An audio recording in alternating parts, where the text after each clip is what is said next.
যাচ্ছি আমার চেম্বারে অ্যান্ড এখন টাইম হয়েছে 8:30, 8:37।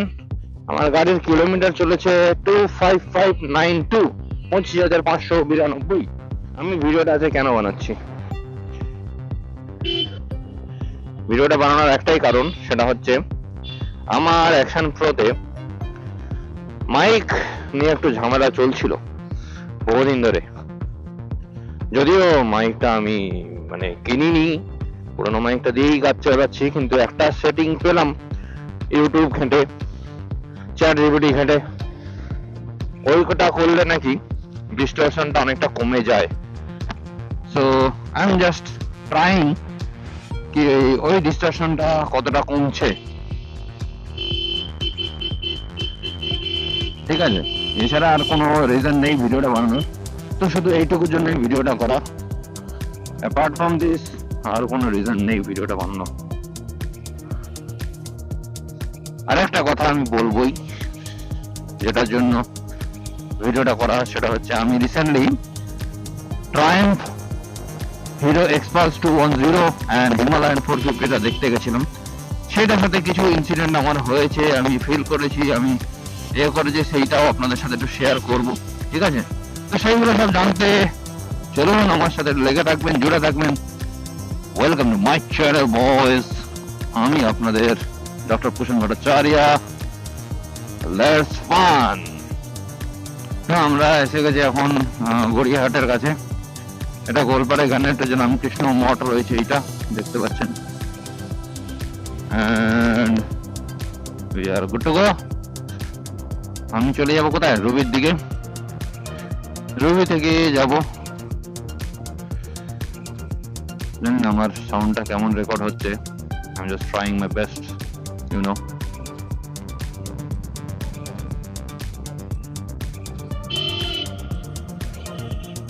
ভাই আমরা চলে এসেছি রুবি।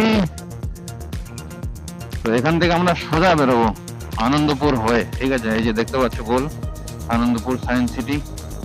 সায়েন্স সিটি থেকে যাবো না, সোজা বেরোবো, সোজা।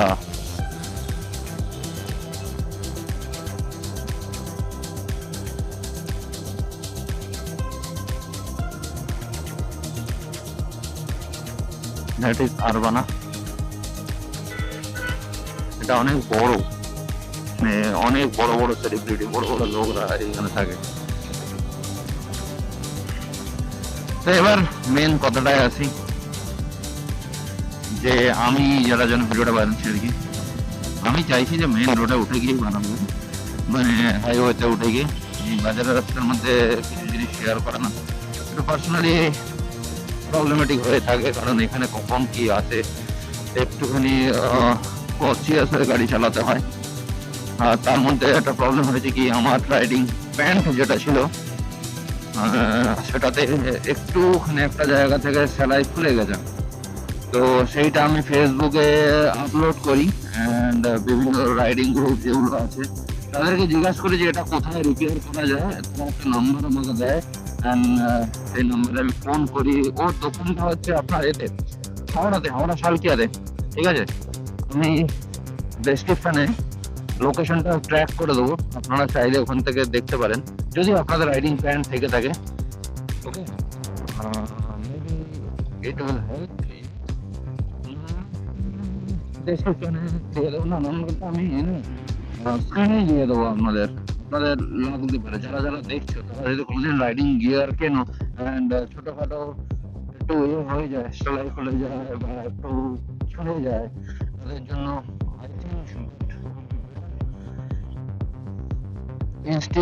Indian institute of foreign trade. আচ্ছা, এটা কোনো একটা ইনস্টিটিউট আছে। ওকে, চলো, তো সেই নাম্বারটা আমি দিয়ে দেবো, তাতে আপনারা করবেন, আপনাদের সুবিধা হবে ওইটা করতে। ওইখানে গিয়ে যদি আপনাদের কোনো রাইডিং গিয়ার, প্যান্ট হোক, জামা হোক বা গ্লাভস হোক, কোনো কিছু যদি ওয়ারেন্টি আর হয়ে যায়, অ্যান্ড ওয়ারেন্টি শেষ হয়ে গেছে, তারপরে আপনারা চাইছেন যে সামান্য একটা সেলাই করলেই হয়তো ঠিক হয়ে যাবে, এরকম কিছু ম্যান্ডেটরি হয়ে আছে বা এরকম কিছু আপনারা থিঙ্কিং করে রেখেছেন, দেন ওই দোকানটা মেবি বেটার। ঠিক আছে, তো আপনারা যেতে পারেন, আমি দিয়ে দেবো ডেসক্রিপশনে দিয়ে দেবো, অ্যান্ড স্ক্রিনে নাম্বারটা আমি শেয়ার করে দেবো, আপনারা দেখতে পারেন ওখান থেকে। তো একটা চলে এসেছে, আমাদেরকে যেতে হবে ওদিকে, ডান দিকে। ডান দিক দিয়ে আমরা সোজা বেরোবো মালঞ্চর দিকে। আমরা যেমন ঘটকপুর মালঞ্চ হয়, তো সেই জন্যই এদিক দিয়ে গাড়ি আসছে, এদিক দিয়ে গাড়ি ঢুকবে।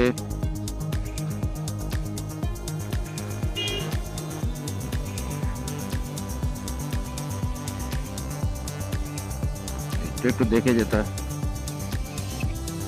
চলো এই এতে চলে এলাম, এবার সোজা বেরোবো।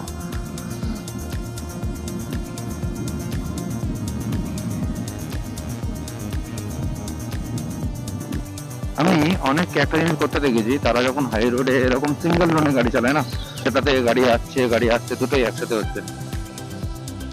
সেই সব জায়গায় যখন গাড়ি চালায়, আমি একটা জিনিস অনেককেই লক্ষ্য করেছি। তো তোমরা যদি হাইওয়েতে কোনোদিন গাড়ি চালাও, এই ভুলটা অবশ্যই করে না। যে তারা যখন ওভারটেক করতে যায় না, একদম গাড়ির পিছনে চলে যায়, গিয়ে কি করে এরকম পট করে রাইট সাইডে চলে আসে। তো দ্যাট ওয়াজ ডেঞ্জারাস। ওটাতেই কি হয়, প্রবলেম গুলো হয়, অ্যাক্সিডেন্ট গুলো হতে থাকে, ঠিক আছে? আর এরকম টার্নিং এ কোনোদিনও ওভারটেক করবে না কোনো গাড়িকে, যতটা চেষ্টা করবে অ্যাভয়েড আনটিল এমার্জেন্সি, খুবই যদি এমার্জেন্সি না হয়ে থাকে।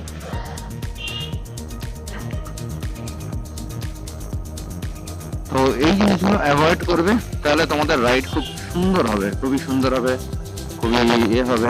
আপনারা ভালো করে গাড়ি চালাতে পারবেন, আনন্দ করতে পারবেন, এনজয় করতে পারবেন রাইডটাকে। আর মেন রাইডটাকে এনজয় করা, ঠিক আছে? এরকম দূরে চলে আসবে, গাড়ির পিছনে চলে আসবে যখন না, গাড়ির পিছনে থাকা সত্ত্বেও তুমি সামনের দিকটা ভালো করে দেখতে পাবে।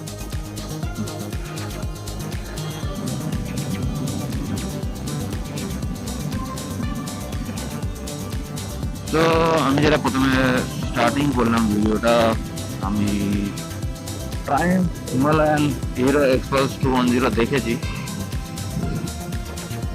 এই দেখুন, এইরকম জায়গায় দাঁড়িয়ে থাকলে আপনার ভিজিবিলিটি পুরো বন্ধ, আপনি জানতেই পারবেন না। দেন একটু পিছনে আসুন, আসলে দেখবেন আপনার ভিজিবিলিটি অনেকটাই বেড়ে গেছে। দেন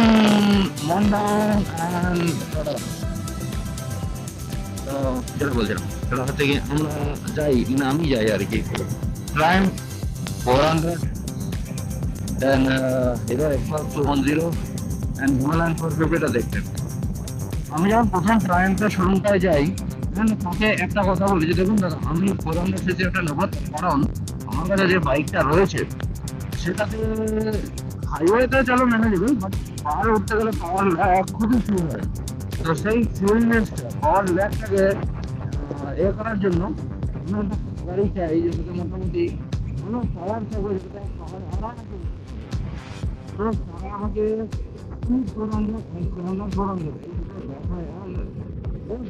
everything to sell that bike. এটা কিন্তু কথা নয়, আমি তারপরে যখন বলি যে ঠিক আছে, আমি আমাদের যে বাইকগুলো আছে, যেমন KTM adventure 390, Duke 390, Bajaj 400 NS, হ্যাঁ এইগুলো দেখবো।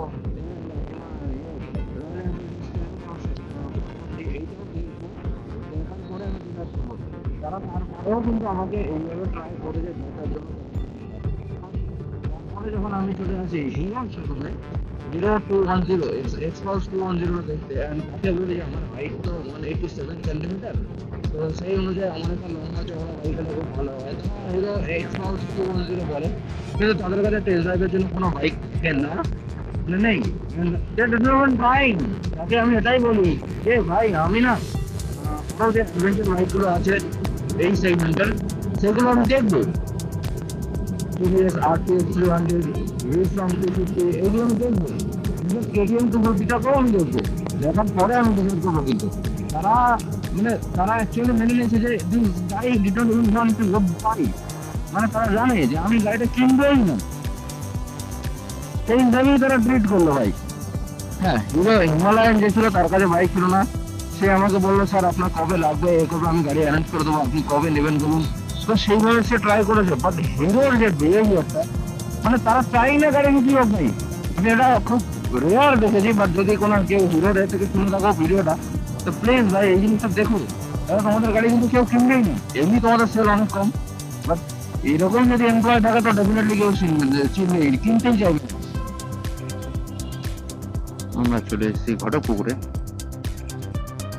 Ghatakpukur junction between Malancha and Kolkata, মানে এটা হচ্ছে মিডিল হচ্ছে। আমি এতক্ষণে এসেছি সেন্টারে, মধ্যখানে এসেছি, ঠিক আছে।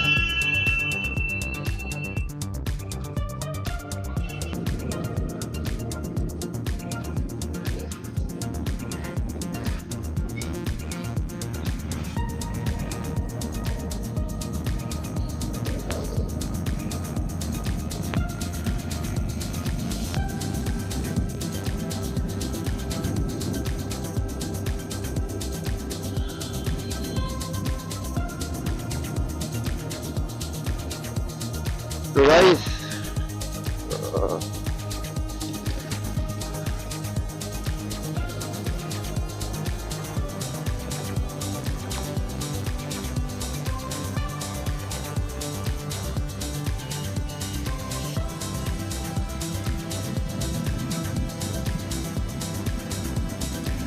আমি দেখতে চাইছি 80-র উপরে গেলে আওয়াজটা, সাউন্ড ডিসটরশনটা কিরকম হয়। তাই ফুল থ্রোটলে গাড়ি চালানোর চেষ্টা করছি। সাথে আমার বাইরেটা খুলে গেছে,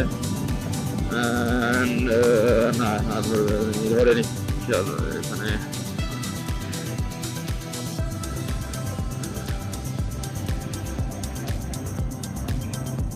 ফুল থ্রোটল দেওয়ার চেষ্টা করছি।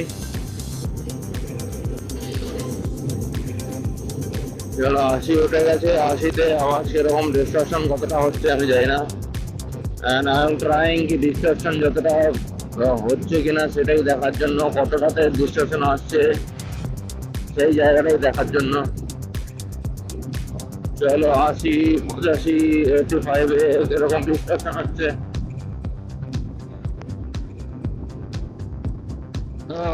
আমি ট্রায়াম্ফের টেস্ট ড্রাইভ নিয়েছি।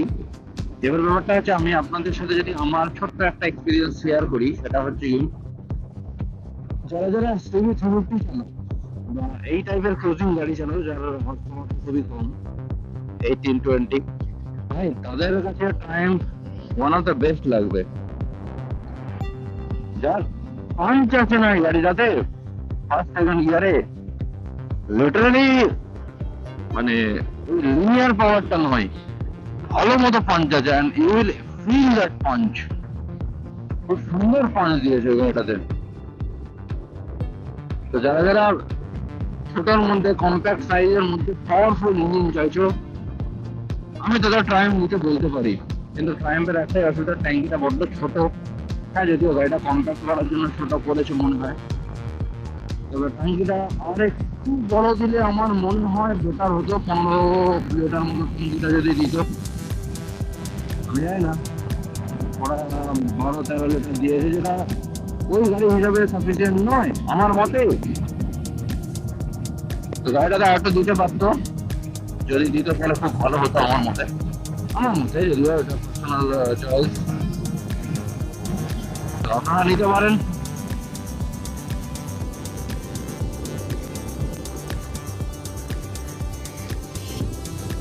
ট্রায়াম্ফ চালানোর পর একটা জিনিস বুঝলাম যে হোয়াট ইজ ভাইব্রেশন।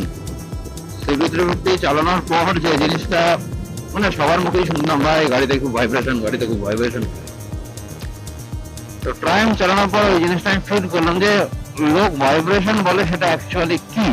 হ্যাঁ, যদিও আমি খুব একটা ছোট্ট টেস্ট ড্রাইভ নিয়েছিলাম, তো ছোট্ট টেস্ট ড্রাইভ নেওয়ার পরে ওই জিনিসটাই ফিল করলাম। তো যেটা মেন ইম্পর্টেন্ট কথা হচ্ছে কি, ভাইব্রেশনটা কি জিনিস সেটা সিভিল দিয়ে চালানোর পর আমি ভুলে গেছিলাম। মানে আমি যতদিন সিভিলে চালিয়েছি সবার মুখে শুধু শুনতাম ভাইব্রেশন, গাড়িতে ভাইব্রেশন, গাড়িতে ভাইব্রেশন। বাট আমার মনে হয় কি নেই, আমি তো চালাই 100-110-এ, আমি কোনোদিন ভাইব্রেশন পাইনি। ওতে কি ভাইব্রেশন? তো ট্রায়াম্ফ চালানোর পর আমি ফিল করলাম কি, হ্যাঁ ভাই, ভাইব্রেশন কাকে বলে, মানে কোন জিনিসটা ভাইব্রেশন হয়। হ্যান্ডেলবার যে ভাইব্রেশনটা হয়, যদি আমি কোনো গাড়িকে ক্রিটিসাইজ করি না ভাইব্রেশনের জন্য, ভাইব্রেশন তো হবেই ভাই। একটা স্মল ছোট ইঞ্জিন থেকে যখন 40 হর্স পাওয়ার দেখানোর চেষ্টা করবে, যদিও ছোট নয়, নট এ স্মল ইঞ্জিন, তবে ওটা single cylinder, not twin cylinder, ঠিক আছে। ডবল সিলিন্ডার হলে ডেফিনেটলি প্রাইসটা অনেক বেশি যাবে, কম প্রাইসের ছোট সিঙ্গল সিলিন্ডার ইঞ্জিন থেকে যখন 40 হর্স পাওয়ার মানে নিয়ারলি ডাবল অফ CB350 যখন বার করছে তো ডেফিনেটলি একটু ভাইব্রেশন হবেই, ঠিক আছে? ভাইব্রেশনটা হওয়াটা কোনো খারাপ জিনিস নয়, ইটস এ পার্ট অফ গাড়ি, it's a part of the game. তো আপনাকে ওটার সাথে একটু অ্যাডজাস্ট করতে হবে, সব গাড়ি থেকে আপনি সবকিছু পাবেন না, ওকে? এবার একটা লোকের একটা কমপ্লেন আমি শুনলাম, দ্যাট ইজ কি ফিফথ গিয়ারে গাড়িটার মধ্যে কোনো পাওয়ার নেই, মানে CB350। আমি অনেক টাইম বা আদার্স গাড়িকে ভালো বলে ফেলেছি, এবার মাই বাইক, আমি যেটা চালাই তো ডেফিনেটলি সেটা ওয়ান অফ দ্য বেস্ট আমার কাছে।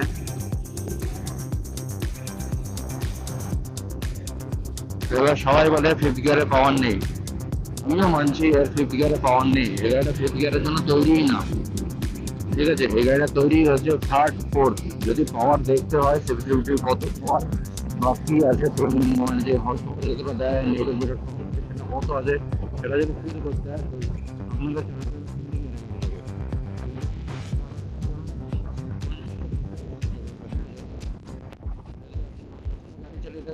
অত পাওয়ার, অত স্পঞ্জ, অত স্পিড, অত রেসপন্স আপনি হয়তো পাবেন না, কারণ this bike is relax bike. শুধু থ্রটল দিলে আওয়াজ করবে অ্যান্ড যে জায়গায় যাওয়ার সেই জায়গাটা আপনাকে পৌঁছে দেবে। That's true. দেখুন আমি ফোর্থ গিয়ারে 80-তে তুলে তারপরে আমি ফিফথ গিয়ারে দিচ্ছি, হ্যাঁ? তো এটাই হচ্ছে এর power. Fifth gear is not for overtaking, এর গাড়িটা ফিফথ গিয়ারে ওভারটেক করতে পারে না, করার জন্য নয়। আপনাকে যদি দেখতে হয় পাওয়ার, বারবার বলছি third gear and use third and fourth gear. তো ম্যাক্সিমালি সাজেস্ট, আমি বেশিরভাগ সাজেস্ট করবো সেটা হচ্ছে কি আপনি ফিফথ গিয়ার ইউজ করুন, ফিফথ গিয়ারে বেস্ট পাওয়ার আপনি ফিল করতে পারবেন।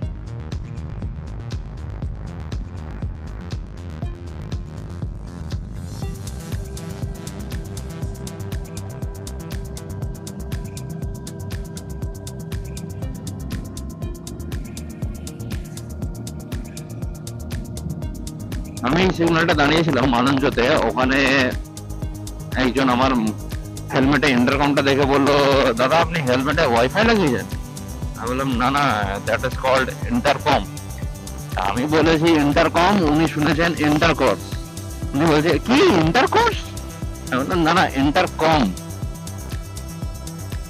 এটার ফাংশন হচ্ছে কি, কোনো কল বা কিছু আসলে যেটা আপনি ফোন বারবার ধরতে হয় না, তো এখান থেকে আপনি শুনতে পাবেন, ফোনে কথা বলতে পারবেন, ফোন হ্যান্ডেল করতে পারবেন। এছাড়া যাদের ইন্টারকম থাকে তাদের সাথে কানেক্ট করে গ্রুপ যখন রাইড করবেন এটা হেল্প করে। তখন বলছে ও, তো গাইজ দ্যাট ইজ ইন্টারকোর্স, হ্যাঁ, নট ইন্টারকম। তো আজ থেকে এটার নাম ইন্টারকোর্স। হেলমেটে ইন্টারকোর্স লাগাবেন সবাই গাইজ, আপনাদের রাইড ভালো হবে। Intercourse guys.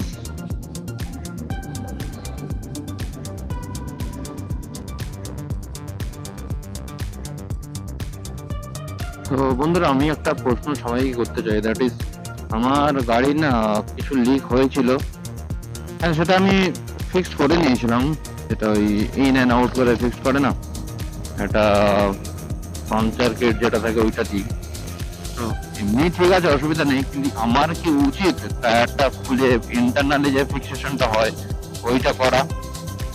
তো ওইটা করলে কিরকম কি খরচা পড়তে পারে, কে কে যদি জেনে থাকো প্লিজ আমাকে একটু জানিও। আর মানে ওটা কি উচিত, ওটা কি করতে হবে? আমার গাড়ি কিন্তু অলমোস্ট 26,000 কিলোমিটার চলে গেছে, মানে 26,000। তো এখন কি টায়ারটা চেঞ্জ করে নেওয়া বেটার হবে, না এখন আমার ওইটা করে নিলে আরো 5-6 হাজার কিলোমিটার চলবে বলে মনে হয় আপনাদের? প্লিজ আমাকে একটু জানাও, কারণ আমি সেটা করব।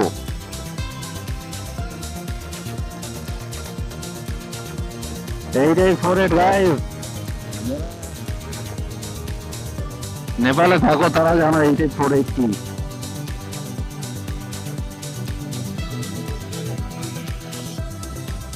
থুবামোর, I entered থুবামোর।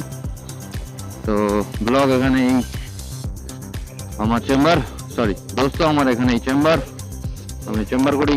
চলো টাটা, দেখা হচ্ছে চেম্বারের পর।